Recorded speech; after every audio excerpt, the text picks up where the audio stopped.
Women's bodies have been looked upon as a vessel for birth for the longest time. And, that plays a big role in how women view their own bodies. Consent education is very closely linked to boundaries education. Nobody has boundaries, especially somebody who is living in an Asian or an Indian setup. We are not trained to have our own boundaries. That's how we've been taught, that sex should be hush-hush. It should be more of a language of I and language of your movements rather than language of words.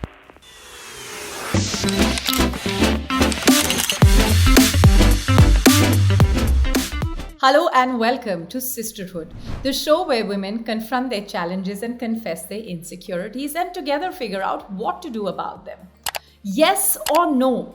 We are discussing consent today and why our generation has got it so totally wrong. Why so often do we take a no for a yes? We believe in convincing the other person, most often women, into doing something. Incidentally, we've forgotten that consent has a lot more to do with than just sex. More than that, consent can be given, but it can also be revoked. That and much more is in discussion today as we talk about the very, very elastic issue of consent. My guests are Navya Naveli Nanda, who runs Ara Health, Dr. Yuvi, a gynecologist, who's trying to use the internet to break barriers on this issue of consent, and Swati Jagdish, who's trying to raise children by asking them important questions so that they don't ever lose focus of when they need to say yes and how they need to say no. Navya, thanks so much for joining us. My first question is, are women really rethinking how they approach their bodies? Have they finally started having a deeper conversation with their bodies? Women don't necessarily prioritize their healthcare when it comes to a family setting. It's always, the health of the child, the health of the husband, the health of the overall household. That primarily comes before the health of the woman herself. And I think that stems from the fact that women are so used to having their bodies controlled by everyone else but themselves. Because I think from a very young age, we hear things like, you're too skinny, you need to put on more weight, how will you give birth in the future? Once you get married, it's, all about when are you having a child, when are you getting pregnant? And it becomes more of a family event than something that stays between the man and wife. That has almost led to this problem of women, not being able to prioritize their own health and safety because they think it's something that's going to be controlled by everybody else always. Consent is often confused. We don't consider it a fundamental right, so to speak. And more than that, it's never considered a priority by women. Why is that? So I think it also goes into what, I just mentioned, but I think that in general, there's a lack of conversation around consent. And, when I look at consent, I'm not just talking about, consent for sexual activity. I'm saying simple things. And, I personally do this is, I barge into my mother's room without knocking and saying, may I come in? Or it's as simple as posting a picture on Instagram with a friend and not seeking permission before I do that. And I think it's these basic things that we don't use in our daily lives, that we're not exactly familiar with what the process of consent actually looks like. And I think that is where this whole problem of it not being a priority comes in. And I think also, like I mentioned, women's bodies have been looked upon as a vessel for birth for the longest time. And, that plays a big role in how women view their own bodies. I think one of the biggest reasons why it's not a priority is also because I don't personally think that I had any education or conversation around consent when I was a young girl growing up. These were not topics that were brought up formally in school or in the education system. I think the absence of that in a formal setting is also a reason why it's not a priority, because when you're in school, you're learning things that are going to shape your personality and shape who you will be in the future. And if these are conversations that aren't brought up at that age when we're just about learning things, then I don't think it would ever be a priority in the future. Why do you think women are forced to put the needs of men ahead of themselves? I've seen this happen at home where if we have guests over, my mother will always say, okay, just go and get this or go and get that, and I have to play the host as opposed to my brother who could also be doing the same thing.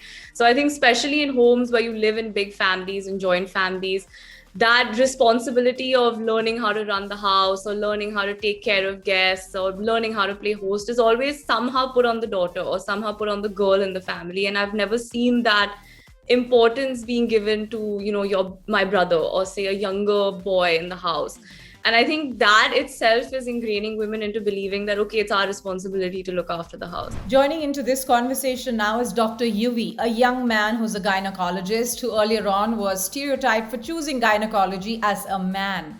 But Yuvi is using Instagram and other social spaces to deeply talk about issues that are fundamental to the nature of consent.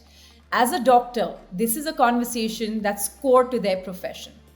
But here, Yuvi, I'm going to ask you a question that's more to do with men and the idea of consent.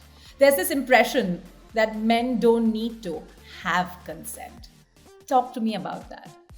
So I think you've raised, the most important question if you were talking to a man about consent. And unfortunately, the conversation around men is not that much. In whatever form we are on this discussion platforms, on roundtables, to a lot of things, I think I have never discussed men, at least in the recent times, consent around men. But as you said, it's quite important, because the laws revolve around men, right? And that's the most important part of it. When you talk about consent, all the laws are him and her. Unfortunately, I think India still doesn't have a gender neutral laws. So it's very important. And then also, apart from just consent, it's about how men are taught sexuality and sex education together. Yeah. I think even that is something that probably needs a little bit of diversion in terms of teaching them and making them understand what it actually means from the typical notion that have been existing. Also joining us right now is Swati Jagdish, who has used internet to talk about many issues around consent, both as a parent and as a woman. Swati, thanks very much for joining into our conversation here at Sisterhood. First off, consent goes beyond the body. How does one discuss boundaries among young people with young people? I strongly believe that consent should start with non-sexual situations at home. And that's exactly what me and my daughter, we have been practicing here. For me, it starts with simple things like tickling her, for example.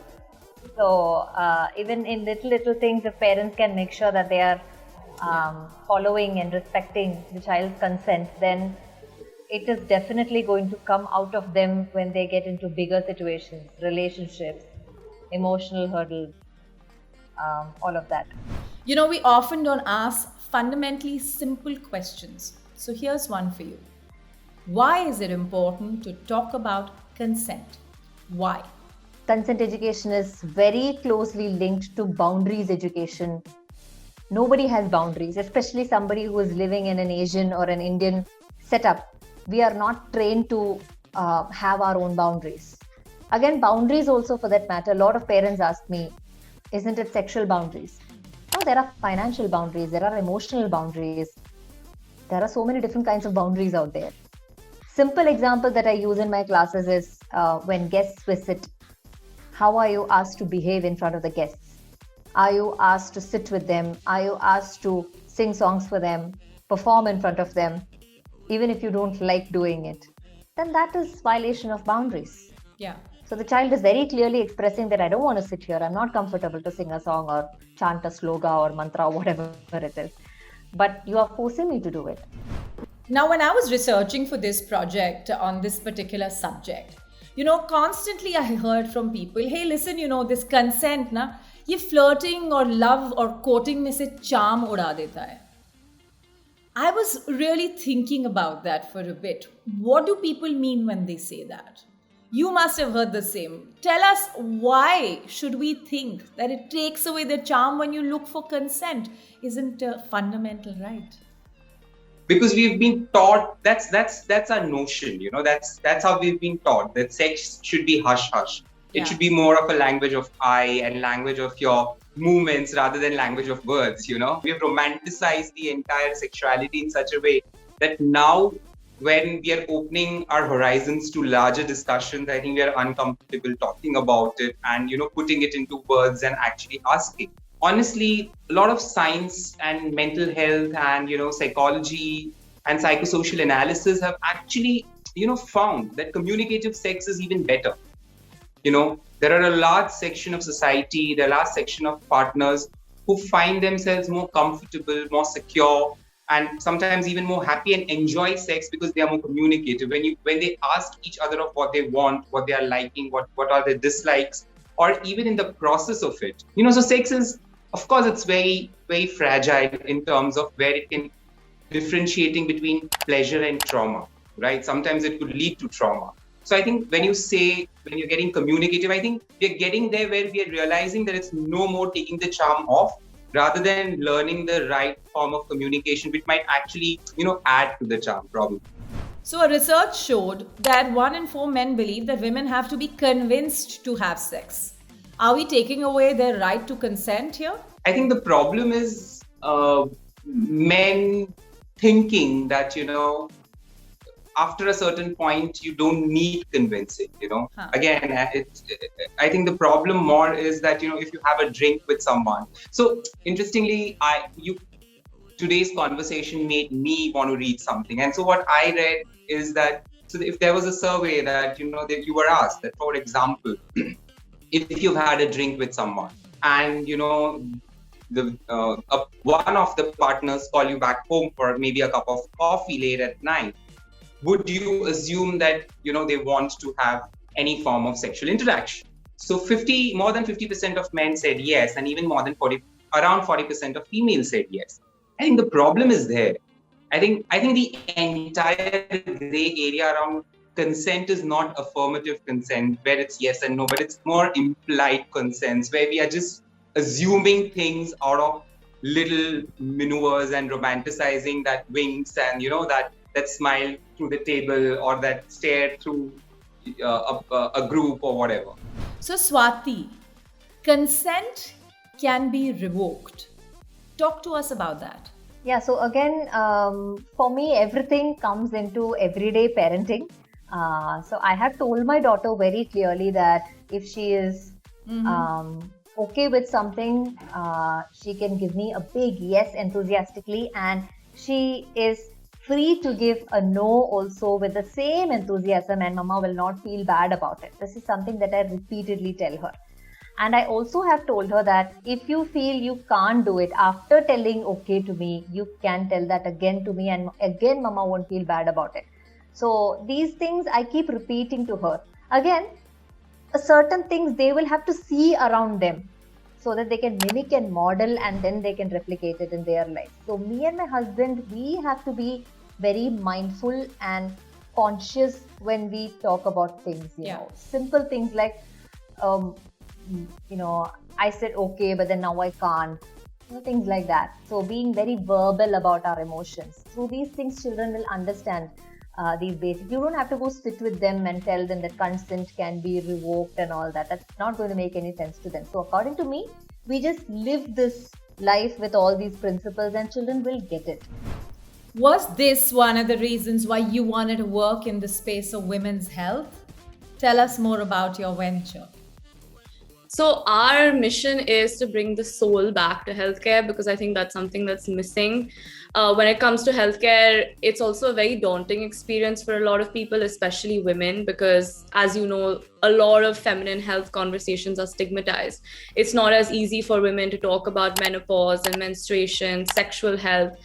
So our entire philosophy is to first educate, because I think that there has never been open conversation or one platform where women can just go to get information about everything that they're probably scared to speak to their gynecologist about. So this is more of a safe space where you're not judged for talking about sex or for talking about menopause, because these are normal biological things that we need to be more educated about. And so a discussion has started on what consent is and how we need to approach it. But we are far from getting anywhere with it. It's important that we remind ourselves again and again the importance of drawing boundaries and having these in more commonplace ways. At home, at work, on the dining table, with friends, with daughters and sons, and many others. Thanks so much for joining us on Sisterhood. I'll see you once again on another episode on Thursday. Subscribe to our YouTube channel by pressing the bell icon and staying in touch.